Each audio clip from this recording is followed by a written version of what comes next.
Bonjour Christophe. Bonjour Jean-Jacques. Pyrénées-Atlantiques, ça va très très bien. Les Pyrénées-Atlantiques avec vous, vous êtes commercial dans l'agroalimentaire. Voilà, tout à fait. Allez Christophe.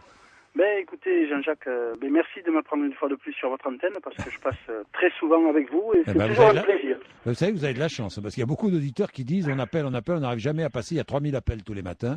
Donc c'est pas évident. Vous avez de la chance Christophe. Bon, alors allez-y. Bon, mais Jean-Jacques, moi je voudrais rebondir sur ces personnes que l'on risque probablement d'accueillir sur notre territoire. Oui, 500 Irakiens on devrait accueilir. 500 Irakiens chrétiens. D'accord. Chrétiens. Que ce soit chrétien ou musulman, le souci il n'est pas là de toute façon. Le souci, je crois que ce qui est primordial aujourd'hui, et je pense que ça va faire bondir beaucoup de personnes là, mon témoignage, mais je l'ai dans le cœur et je pense qu'il y a beaucoup de personnes aussi qui vont réagir comme moi. D'abord, pour accueillir des personnes comme ça va coûter malheureusement de l'argent.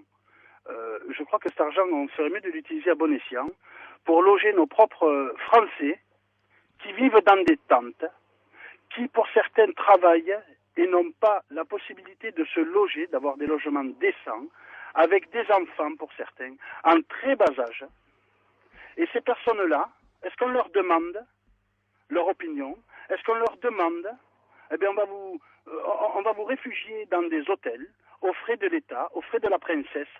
Non, on les laisse comme ça. Pour certains, à côté du canal Saint-Martin, pour d'autres au bord des rives de la Garonne, du côté de Toulouse. Mais je crois qu'on est en train de tomber sur la tête, là. On est en train de tomber sur la tête, et ce qui va se passer, alors là, je pense que je vais être un petit peu démago, c'est que ça va donner du grain à moudre au Front National, tout ceci. Ça va donner du grain à moudre au Front National. Si on avait nos dettes, si on n'avait pas de dettes en France, si tout allait bien, s'il n'y avait aucune personne, malheureusement, dans la rue, mais qu'on accepte des personnes, oui, c'est normal. C'est malheureux ce qui se passe chez eux. Mais Christophe, on les laisse mourir alors? Mais c'est pas une question de laisser... alors on laisse mourir nos Français dans la rue avec les enfants. C'est vrai que si on fait... C'est comme un serpent qui se mord la queue, on laisse mourir tout le monde, alors qu'est-ce qu'on fait? Où passent nos impôts? Nos impôts, elles passent là-dedans, donc je pense que ça va pas. Là, il y a un souci. Alors, Il faut les accueillir. C'est dramatique ce qui se passe là-bas.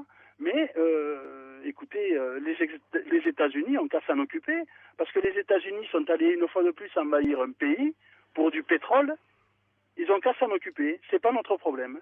Alors on fait partie de l'ONU, on va se donner bonne conscience, on va recevoir une fois de plus des centaines de personnes sur notre territoire. Et malheureusement, cet argent-là, plutôt que de le donner dans de bonnes infrastructures pour accueillir des personnes qui travaillent et qui n'arrivent pas à joindre les deux bouts parce que le pétrole ou parce que le beefsteak est devenu plus cher, non, on continue à les laisser comme ça pour compte et on accueille une fois de plus des personnes que l'on va nourrir et que l'on va loger. Moi, je trouve ça aberrant. Et puis voilà. Merci Christophe. Merci Jean-Jacques. Merci. Merci, merci beaucoup. Au revoir Christophe. Au revoir.